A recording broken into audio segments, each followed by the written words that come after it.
Welcome to the Gita In Action podcast. My name's Radha. I'm here with our family of seekers. We're reading through the Bhagavad-gītā verse by verse, diving into this ancient wisdom text and seeing how incredibly relevant it is to our lives today.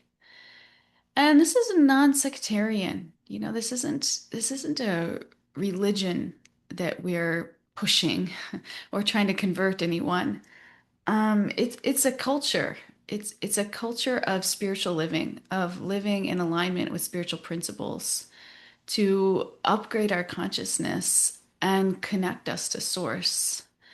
And so no matter what background you're from or culture in society, um, you can dive into this wisdom and benefit greatly and experience transformation. And that's what we're all doing here together. And today's a really exciting day because we are officially launching our Conscious Collective fundraiser. This is a mug. I don't think it's on the website. If you want a mug, you have to text me and I'll send you one. We're launching some merch as a fundraiser for our website because we are a nonprofit here, Conscious Collective. We do retreats, this podcast, free online classes, like meditation, yoga, this podcast. And we're actually expanding a center into Pittsburgh. We're going to have our own center, our own Conscious Collective Center. But we are raising money for our website because these things aren't free, unfortunately. And so please help us. Please help us by buying a shirt. We have 3 shirts on the fundraising website. And yeah, donate and get a tee. We have a couple different tees, a women's tee, a man's tee, a sweatshirt. And the thing about service, I was thinking about this morning. Like this is great service. Like if you listen to the podcast, if you come to retreats, if you enjoy our free yoga classes, just to pay it forward, just to do this small service. You might not feel like it's much, but just to go and buy a t-shirt and support the cause, by wearing the t-shirt, spreading the word, and all the proceeds that we collect go to support our website. And nobody's making any money, by the way. This is a 100% volunteer organization. So it's all just going to support what we're doing. And it may seem like a small service, but it's actually quite a big service when we all come together in that mood and do it together. And that's what it really takes for a movement to take hold. It's not a one person thing. I cringe a little bit when people say, "Oh, Radha's doing this," or it's like, no, it's a community, and it takes a community to build a community. And that's what we're trying to do here. So please help us. And that's a pitch. Oh, the site, the link. I put the link on all our WhatsApp threads, but today I'm going to try to get it on the website. So it'll be on the website, consciouscollectivelife.org, so that you'll have the link. So that is that. Also, you have until Monday to register for pilgrimage and get the early bird registration price. So we just had two. I just saw 2 registrants come through last night. So we're filling up. So please sign up if you want to get the early bird by Monday. Okay, let's get started here. We are starting in verse 25. So chapter 13, verse 25. Oh, you know what? We need to say our prayers. Shakti, do you want to say our prayers for us this morning? Uh, yes, Mataji, thank you. Om Jnana Timirandasya Yananjana Shalakaya Chakshur Unmilitam Yena Tasmai Shri Gurave Namaha Nama Om Vishnu Padaya Krishna Prasthaya Bhutale Srimati Bhaktivedanta Swami Iti Namane Vanchakalpa Tarubhyascha Kripa Sindhubhya Eva Cha Patitanam Pavembhyo Vaishnavyo Namo Namaha. Jaya Shri Krishna Chaitanya Prabhu Nityananda Shri Advaitya Gadahara Srivasari Guru Bhakta Vrinda. Hare Krishna Krishna Krishna Hare Hare, Hare Rama Rama Rama Hare Hare. Thank you. And Shraddhanjali, when you're ready, we are starting with chapter 13, text 25, which is not that one. Okay, let's do this one.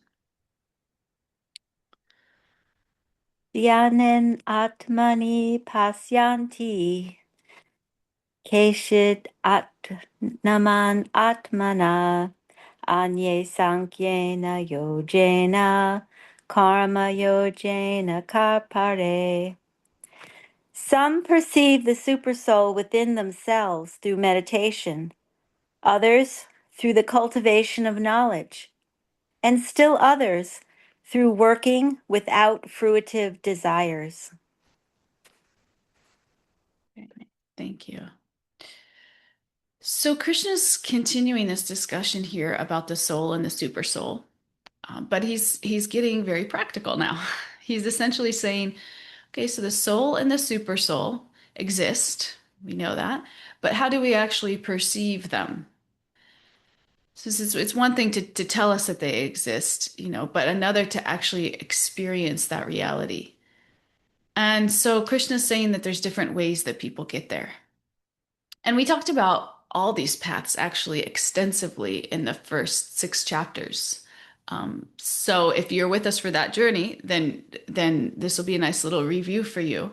If you weren't, then tune in because this is just a little tiny summary points here. And the first path that he talks about here is meditation, dhyana yoga. And it's essentially taking our attention, which is almost always directed outwards, and turning it inwards. Because most of us spend most of our days outwards, concerned about what's happening at work. What does this person think of me? What's going on with my family? What do I need to accomplish? It's just the list goes on and on. If we're not careful, our entire day is just outward, outward, outward. And meditation says, just for a moment, stop investigating everything out there and start investigating what's happening in here. And then as we go deeper into that inner territory, we begin to distinguish the body, the mind, the individual self, and ultimately the super soul. And this is what Krishna describes back in chapter 6. The thing is, this day and age, this can be a little bit tricky because it requires a lot of time and a lot of focus. And that's not real conducive to the people and culture of this age.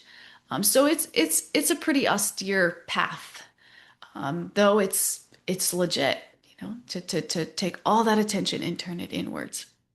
And we see yogis do this still today. And in the Himalayas, they're off meditating for just all day, all the time, turning the attention inwards so that they can to realize that the body, the mind, the soul, the super soul. But if we remember when we talked about this in chapter 6, the chapter ends with saying, of all the yogis, the highest yogi is the one who is always thinking of him within. So Krishna just continually brings it back. Like that's the goal of meditation. It's not to just relax or to calm down. Those are byproducts. That happens when we practice it. But ultimately the goal is spiritual perception. That's the ultimate, the highest goal. So that's one of the paths. The second path here, he says, is through knowledge, the cultivation of knowledge. And one of the ways that knowledge is cultivated is through Sankhya. Sankhya philosophy, it's analyzing reality. And when you really zoom in and analyze reality, you start to see the difference between matter and spirit. Because if you remember way back a little bit. Maybe it wasn't way back, but we talked about the 24 different material elements. And those are like the body, the senses, the mind, the intelligence, the ego, so on and so on. But then what happens is when you really start to analyze all the material elements, you realize like, oh, wait, there's something missing. Like, where is my consciousness? Like I can analyze my body, I can observe my thoughts, my emotions, but if I can observe all of those things, then who is the observer that is observing all of those things? And so that's what brings us to the 25th element, which is the individual soul, the conscious person that experiences matter. And then that brings you to the 26th element, which is the supreme person, the super soul. So it's like an analytical, intellectual way to discern between matter and spirit. Here's matter. Here's the person experiencing matter. And here's the supreme person accompanying that person. So that we talked about meditation, that's very much like for the mind, the mind turns inwards. When here we're talking about knowledge, the path of Gyan, this is more like intellect. It's really it's an analytical approach to differentiating between matter and spirit and ultimately realizing the soul and the super soul. So those are the first two paths mentioned in this verse. The third path, and these are all bona fide paths. The third path is through work. And this is karma yoga. And this is working without attachment to the fruits. And this one, I think, is of the three paths we've talked about so far, this one is probably the one that is most practical for us in this day and age of the three paths that we've talked about so far. Because most of us aren't going to spend 8 hours a day meditating, and most of us aren't like analyzing the elements of material nature all around us. But and Krishna said, Krishna says that's okay. Like your ordinary life can become your spiritual practice. And that's karma yoga. The activity that we're doing doesn't have to change, but what changes is the consciousness behind it. And I was thinking about this quite a bit this week, actually. I was really inspired by something that Julan Yatra said in our last time together. I was so inspired by it that I used it as the title for our last episode. I think it said, I don't have to be in control to feel safe.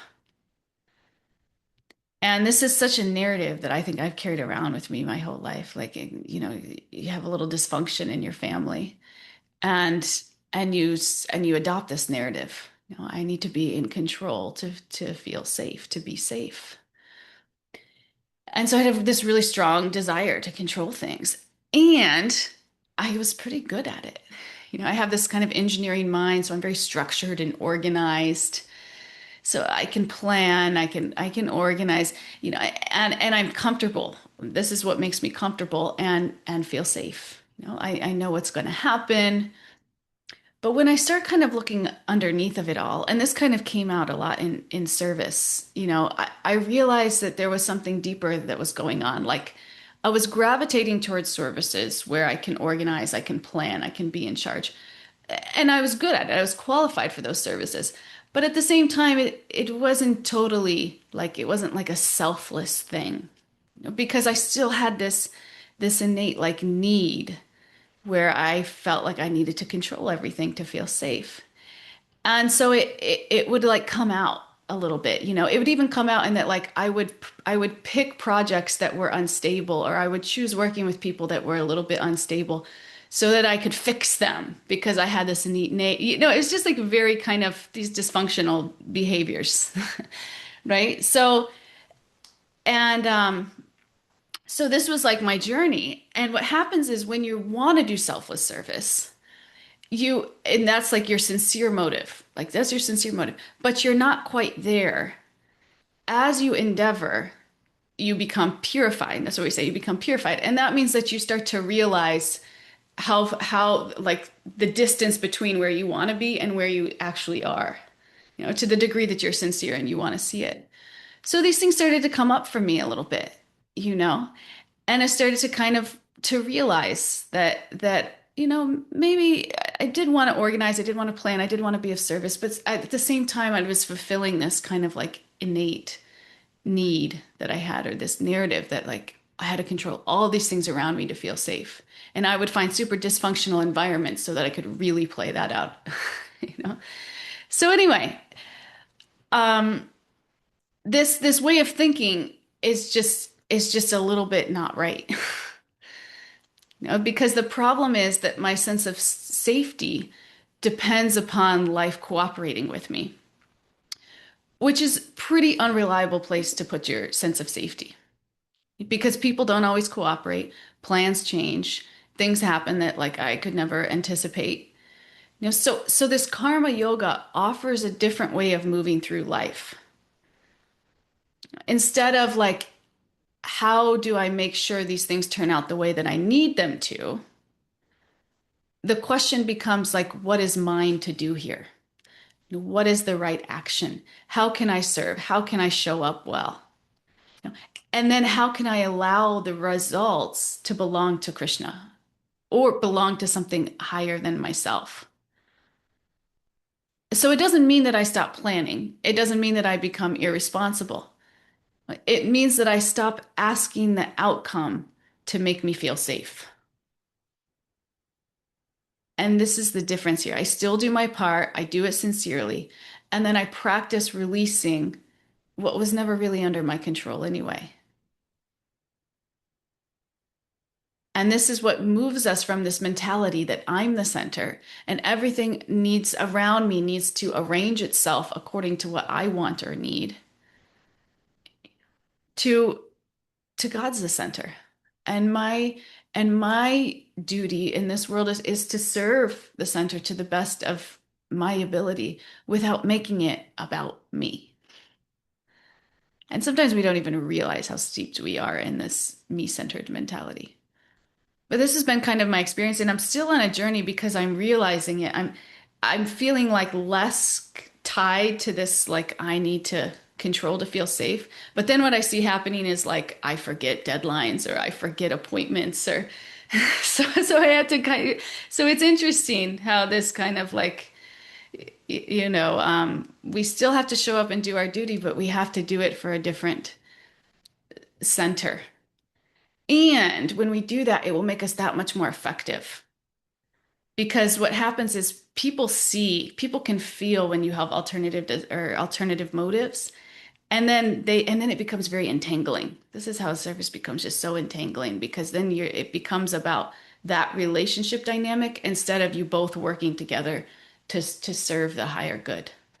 And that's the difference between a healthy relationship and a dysfunctional relationship. So this is kind of like my journey, my process as I've been going through. But we all have different conceptions, different things that we're attached to, different like contaminants in our selfless service. And it's this a beautiful thing about spiritual life. It's this journey of self-discovery. And karma yoga allows us that container to do that. And hopefully with like-minded people that have that same motive. Because you may, if like I think about the people that I serve with, like they also have contaminants, but it becomes fun serving with them because their motive is also to see those contaminants and as they're rising to the surface, like be real about them and do something about them. And so then it becomes like, a real relationship where you're like learning and growing together instead of like, how do I mask this thing that's coming up so that I don't have to deal with it and nobody sees it, even though everybody around me sees it and it's already affecting my entire life, you know? So anyway, this is karma yoga. So these are the three paths: meditation, karma yoga, and the path of knowledge. And we spend a lot of time on karma yoga because it's probably the most practical for us in this day and age. But the point is, that all of these paths are bringing us to this realization. That's the point of these paths anyway. And they meet people where they're at. Some people are very contemplative, they're more meditators. Some people need to understand things intellectually. like to really work with their intellect. Some people learn through doing and serving, karma yoga. But the important thing here is that they're not they're not just three practices that we're supposed to get really good at. You know, they're supposed to lead us somewhere. They're supposed to lead us somewhere. All these paths are supposed to lead us to this place of perception of the super soul of God within. The person that's cultivating knowledge, they gradually realize that beyond matter and beyond the individual soul is the supreme.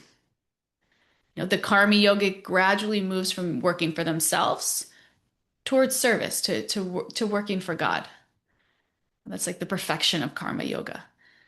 And so the starting points may look different, you know, but they're all moving away from this self-centered consciousness and towards realization of relationship with God. Before I move on, does anybody want to share anything? I'll share something. Thanks for saying that. I don't even remember saying that, and I was like shocked when you said I said that because I was like, "Oh my God, I actually said something like that. That's crazy." But I think it's just funny because like right now I was thinking of this class and everyone the past few days and just about control in general, like being the controller. And I always appreciate how honest you are about that, Radha, because it's something like I've always struggled with, and I think we both have that kind of like type A tendencies. Even though I feel like most people describe me as super like chill, laid back, but then I just get in these modes where I'm like, oh my God, I have to control this situation. But like I've talked about, like my husband and I are moving back to California where we're from Alachua. And so it's been kind of like I want to just go right now. I'm just like ready to go. I want to get out of here. And he's like, finding the perfect job, like kind of like taking his time with it, but like still like being, on top of it. But I like want to go in his email and make sure that he's like checking his emails for jobs. And like I'm just getting so crazy about it. And like I could tell that Krishna's like, it would be going smoother if I wasn't trying to be the controller. Something you said, Rahara, like Krishna's the ultimate planner. Like I'm not, he knows my desire. He knows that I want to go mostly for like service because that's where I feel connected to him and the temple and my devotee friends there. And so I was getting super discouraged one night and was just having a fit 2 nights ago. I was like, oh my God, will we ever get there? And then I went on YouTube and I swear, like this is like a Krishna miracle. I went on YouTube and there was like this random video from like spiritual hippie tarot card reader, and I don't watch videos like that really. And the title was just in all caps, "You're moving."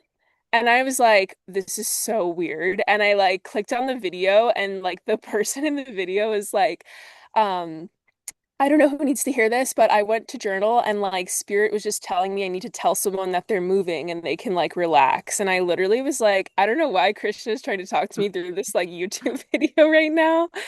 But it was just like such a reminder to me of how funny it is when we think that Krishna's not listening or we think he doesn't know like what our desires are and like he'll never let us stray so far that like our devotional service will be hindered. But it's just like it just made me laugh and it was kind of like embarrassing. So I was like, oh, like Krishna here's what I'm saying. I don't need to be so crazy about this.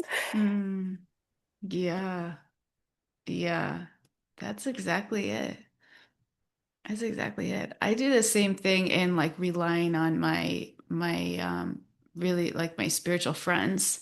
Like there's a couple friends that I have like that when they tell me something, I like really take it to mean like I'm like, okay, that's Krishna talking through them because I know that they're like very connected and our hearts are very connected. Like I trust them a lot.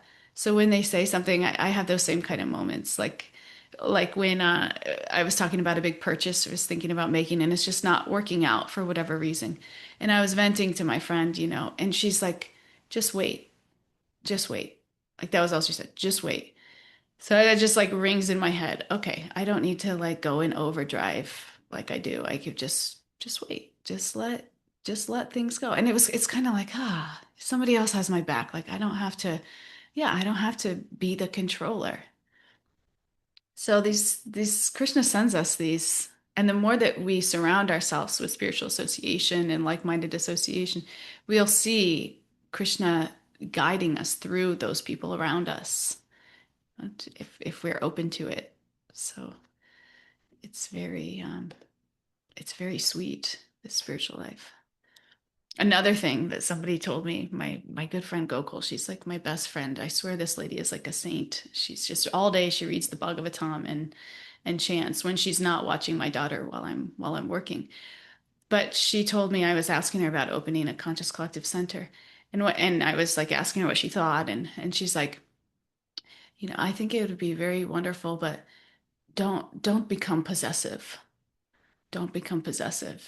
And it just like always rings in my head now, like every conversation, or don't become possessive. And there's like simple things, but Super Soul is there, God is there, and He talks to us. And when we can't hear Him in the heart, He talks to us and from devotees around us. So very nice share. Anybody else before we move on? Hare Krishna. Hare Krishna. As you were, talking about this and going over them, I was just reflecting. I mean, I'm on a path now along a creek in the woods, but I think maybe like others tuned in today, we would think, all right, which path, am I on, or which path have I been on? And the notion of a path, I realize like I'm on this path, but it means I'm not on, say, that path over there or that path over there. But these paths, I really like to say, well, they're all leading in the same direction. But I'd say also, like, we can be on all of them at once.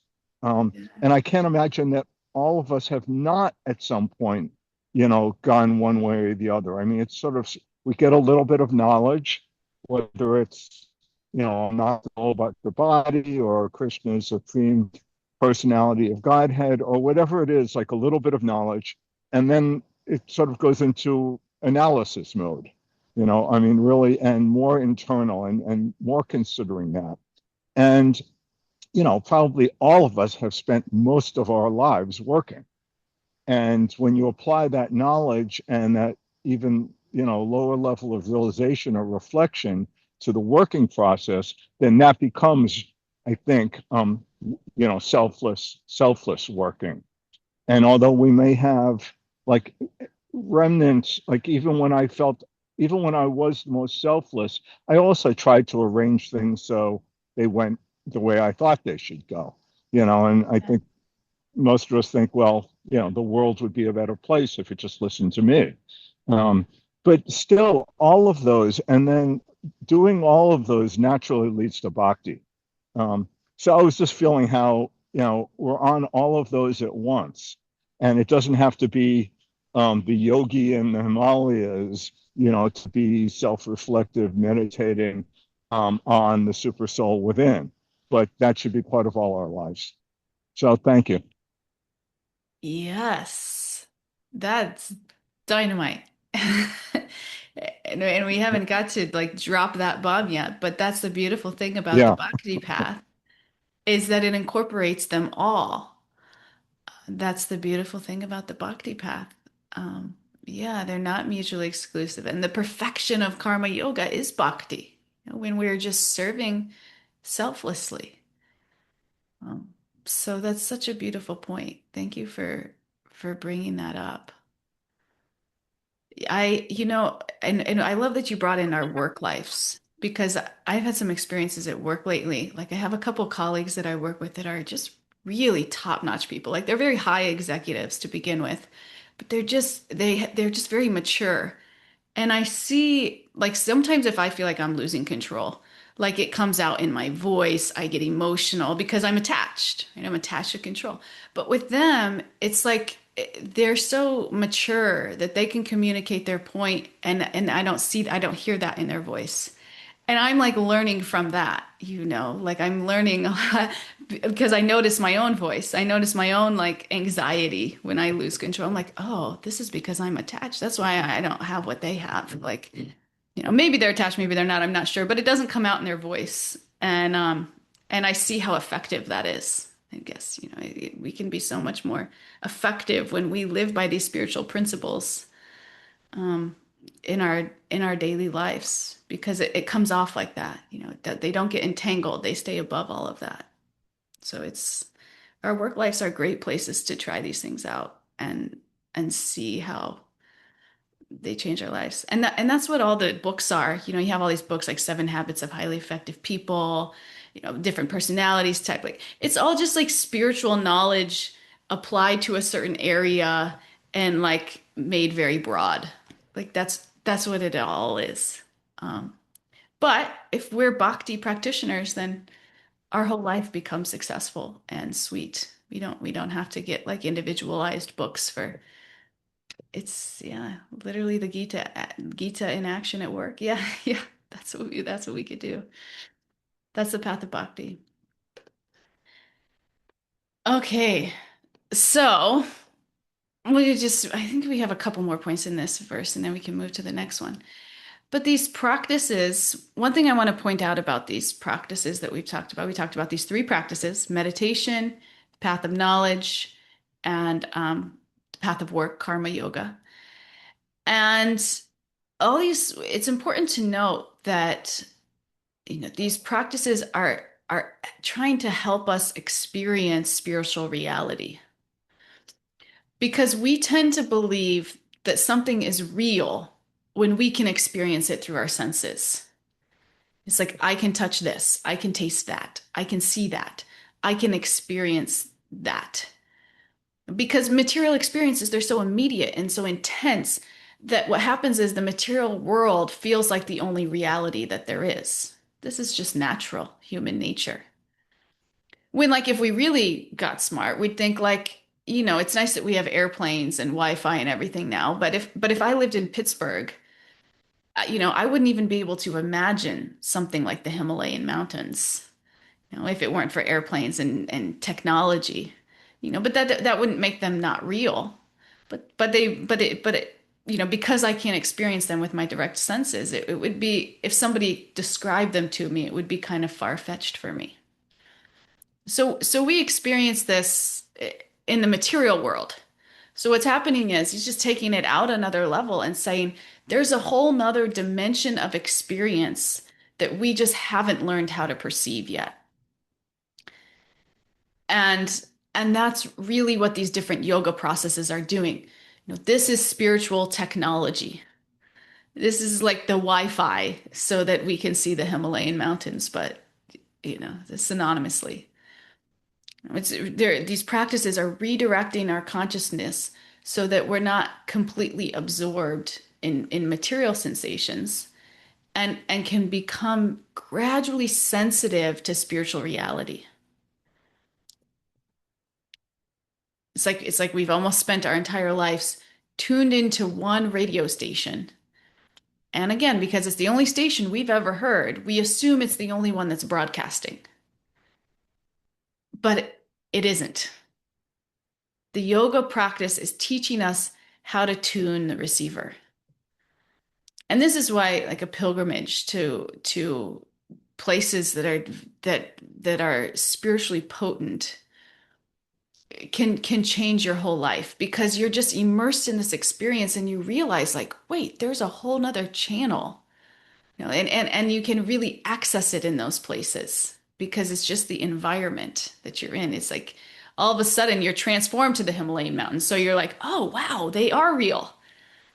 So it really changes your whole perception of reality because you're in this immersive experience and you see, wow, it's real. All this is real. This spiritual reality is real.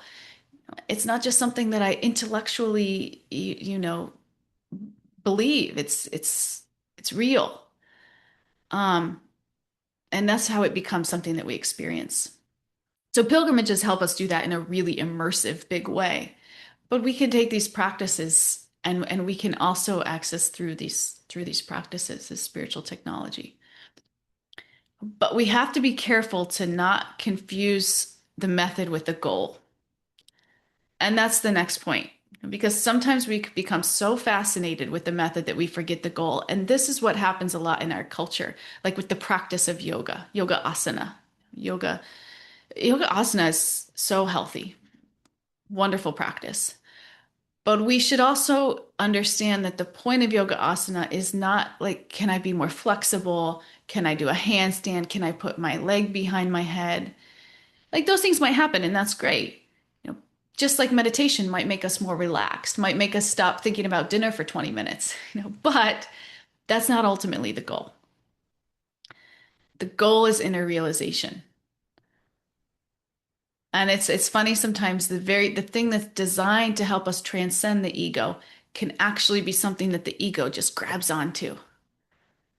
Can I become really good at yoga? Can I become more knowledgeable than everybody at scripture? Can I meditate longer than everybody else? You start thinking like, oh, I'm very spiritual because I can do all these things. When really your spiritual identity or your spiritual practice has just become another identity that you're proud of. So we have to watch these tricks of the ego. It's like the ego is perfectly happy to participate in spiritual life as long as it gets to be the center of attention. If this is you, which is natural, just recognize it. Just recognize it. Because these are the games that the ego will play with us.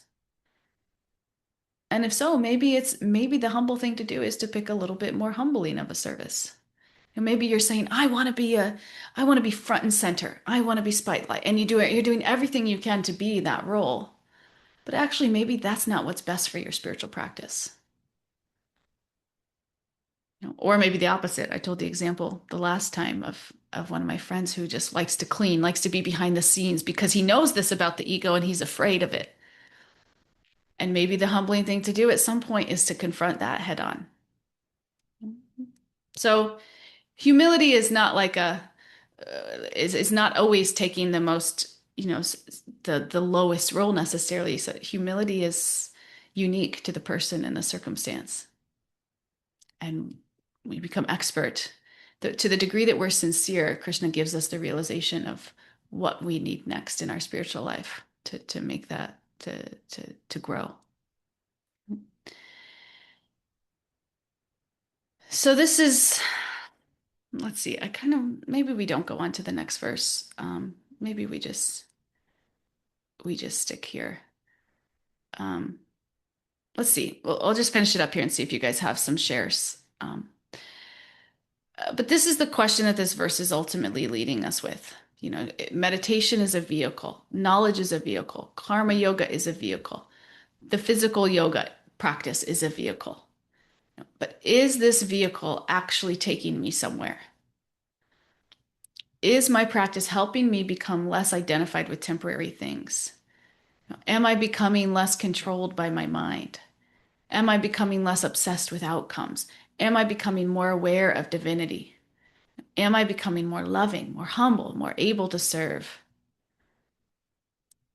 Because if I've practiced yoga for 20 years and I'm become more proud, if I studied scriptures all day and I think I'm smarter than everybody, or if I meditate, if I'm so good at meditating, but now I'm completely absorbed in myself, then it's a question to ask, is this practice really doing what it was meant to do? Because ultimately the method isn't the destination.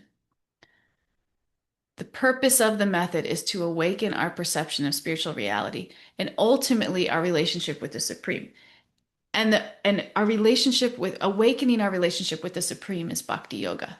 Because once that's awakened, all of those other tendencies of the ego, they fall away because we're so fulfilled by this relationship.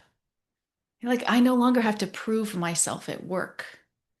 I can just speak my truth and do my best because I'm doing it in service to God. And that service is binding me in this relationship that is so fulfilling to my heart that whether or not these guys think I'm super smart or have it all together is not really something I'm not worried about. That's what happens when our relationship with God becomes very strong. It becomes the center of our life such that it naturally puts everything else into perspective. And that's why bhakti is recommended as the easiest path. The easiest path, the quickest path. It's like the elevator ride up because that relationship just brings you up. and ultimately the most accessible for this day and age where we're all running around all day with all these things that we have going. Everybody's so busy, busier and busier it seems like life is just never stops. But that's okay. It doesn't have to. We can make Krishna the center of our lives, and naturally he will start becoming the architect of our lives because we'll become more attuned to his guidance and his plans such that we'll just be living in perfect alignment. And that's the beautiful thing about bhakti. You don't have to be a great meditator. You don't have to understand all the philosophy. If I say Sankhya and you're like, I don't even know what that means, that's okay. The spiritual journey, can begin with something much simpler. And that's where we're going to go into the next verse. The next verse will take us to that place. But I love what Kalachandji said in that bhakti incorporates all these paths. And so it's an all-inclusive. It's an all inclusive without the individual effort and austerity that's necessarily required to practice each of the paths alone. Because we all know when you love someone, the service becomes blissful. It doesn't become so austere. And when you're in love, you want to wake up for those midnight feedings for your little baby. My two mamas to be, they're coming. It's like, that's okay because you love someone. So it becomes natural. This is the path of bhakti. We're falling in love. It's the path of falling in love. And not with, not a conditional love of this world. Because even our mother-child relationships, even though that's like the highest that we can experience in this world, still our love for Krishna, our relationship with the Supreme is even higher than that. Can you imagine? We get little glimpses because mother-child love is pretty high. But imagine a love higher than that. That's a path of bhakti. It's a process of falling in love and realizing who we actually are in that relationship and being transformed by that relationship. Does anybody want to share anything?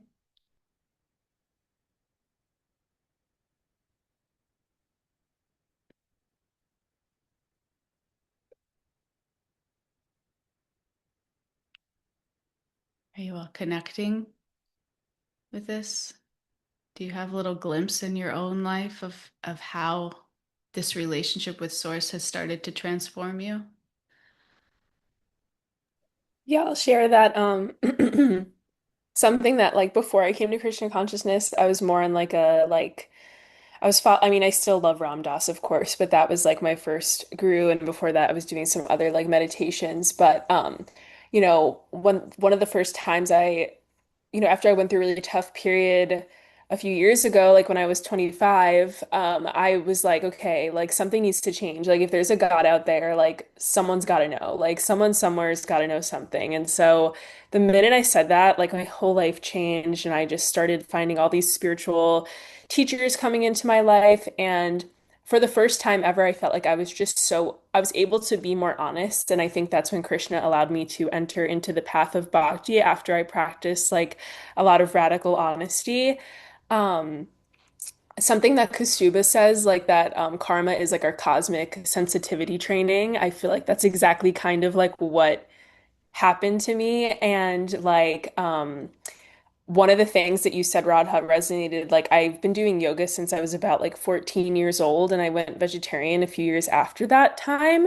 And I'm 30 now, so I would say that like physically I'm like pretty good at yoga, right? But like I would go to classes and I would feel the ego coming out that I could do this pose or this pose. And I literally said to one of my friends who was a teacher, I was like, I'm just not going to go to yoga classes anymore because like I'm more concerned about like being the one in the front that's like really good, that I want everyone to see that I'm really good. And I stopped going to like in-person yoga classes for years because I just was like I'm doing this not because it's like something Ram Dass says is every asana is like a different pose to reach for God. I don't know if he said that or if he quoted that from someone, but yeah, I wasn't seeing it that way. And that was like the more radically honest I was in the beginning of my bhakti path, the more I think Krishna allowed me to come to him. And then, yeah, I think once you like personally, once I got initiated, I felt like so many more anartas coming out. So now I'm still working on that. But like, yeah, so that was kind of what I resonated with what you said. Wow, that's beautiful. Have you been to a yoga class lately? Yeah, when we were back in LA for a few weeks not too long ago, and one of my best friends teaches, and I went, and there was still some ego there for sure, but it wasn't like it was. Like I was able to kind of be like, okay, I'm noticing that I'm doing this, and then like, do I want people to see or am I actually doing the pose? So there's more like awareness, than there was before. Like there's more awareness and more like um, what a joke I plan to play with myself is like if I feel the ego coming, like I just pretend to sound an alarm in my head or like just try to like laugh at myself, you know? So yeah. That's amazing. Wow, so nice. This is what spiritual relationships do for you. You know, it's not that people are perfect. It's that they're trying and and their goal is growth. Their goal is not to be right, but it's to grow. And and when you surround yourself with people like that, you naturally grow also. And it's really encouraging. Thank you so much. Anybody else?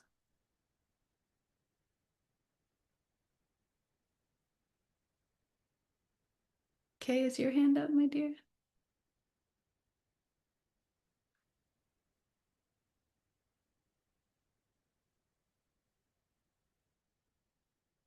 You're good now. I think we should be able to hear you if you speak. Are you talking to me? Yeah. Are you sure? Oh, since I'm outside and I could not hear you. About ego, I mean, how you open everything up and you talk about yourself. I mean, I don't think so many other people can talk like that. I mean, being so honest that, okay, this, like now, Julan Yatra, she was so honest about. But talking about ego and how all these lectures and Gita affects us, impacts us, we can see that, like, okay, my sister-in-law, I'm being so nice to her and all that, but yet she would say something odd in front of so many people. And I was like, wow, she said something like this. I thought after 25 years of being together, we are like sisters. We are like, I mean, I'm showing all the nice things about her and the family, and she's trying to bring me down in front of so many people. So then it affected me, and then I feel like, oh no, all this is so temporary. I'm not going to get because before what I would do is, oh, look, she said this about me, and then I'm going to tell the other sister-in-law, and then I'm going to tell the other. I'm so hurt. Look, so it now it's not about me. Who am I? It's okay, and everybody is envious. Everybody is. I mean, we all have all these qualities in this material world. So not to worry. It's okay if somebody, maybe the Rajas Tamas is going around, and so this is okay. So that it changes us, the way we think, the karma that we are doing, because if I would have reacted the other way, my karma would have been different. But now our karma is yoga. Whatever we are doing, it has to please Krishna and not think about all these other things. So that is something I had to say. Yes. Wow. That's amazing. That's something we can all learn from. Like the next time somebody maybe does us a little bit wrong or says Yeah, something that we're a little bit offended by, it's okay. It's it's okay. okay. Yeah, it's okay. I mean, because everybody loves me so much, so she got a little jealous, so it's okay. You're so damn lovable, Kay. Thank you. You can't And it blame her, was really. it was so obvious because we went to my sister-in-law's son is getting married. So it was the son's what do you call, the in-laws. And they were all like, hey, you come and sit with us. Hey, come and you have to eat this. And they're all joking and laughing with me because I'm joking and laughing. So they're joking and laughing. So that's the way it worked. But then some people got jealous. So it's okay. That's okay. That's okay. It's okay. That's our good mantra for the week. That's okay. Yeah. No It's problem. okay. I'm not going to retaliate or be a jerk back. I'm just going to say, you know what? I'm going to let you have that. You're overcome by certain modes, and I'm not going to get overcome by that same mode, or that's, you know, going to bring me down. Yeah, Beautiful. I'm not going to. Beautiful, So, beautiful. sorry. This is all about Krishna consciousness, the balloon of Krishna consciousness around us. Beautiful, beautiful, beautiful. Thank you. Thank you. Thank you. One thing I want to point out from these shares, we sometimes hear the word karma used in different contexts, which can be a little bit confusing because there's actually like 5 different meanings of karma. So I think in the shares, we've used it differently. But so the 2 ways I'll just point out as we've been talking about karma yoga, which is very specific path, you know, where we try to work selflessly without ourselves in the center. You know, that's karma yoga. And then we use the word karma to say like the reaction that comes from our actions. So that's your karma. So they're not the same.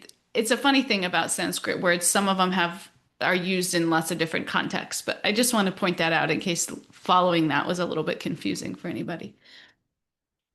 Does anybody else want to share?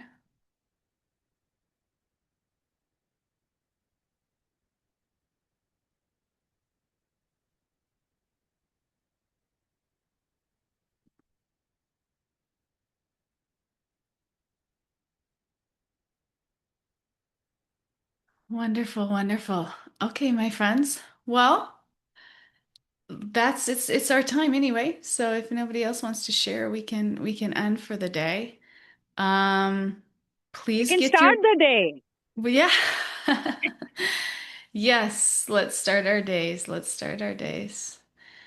We have a yoga festival at New Vrindavan this weekend, so please pray for us and every soul who attends that they grow closer in their evolution and connection with Source. And please get your merch. Please do that. That service. That would be a big service for our community. And sign up for pilgrimage. Those are the 3 things. And I'll see you all on Monday. Thank you for coming with your sincere hearts. Hare Krishna. Hare Hare Krishna. Hare Hare Krishna. Krishna. Thank you so much. Yeah.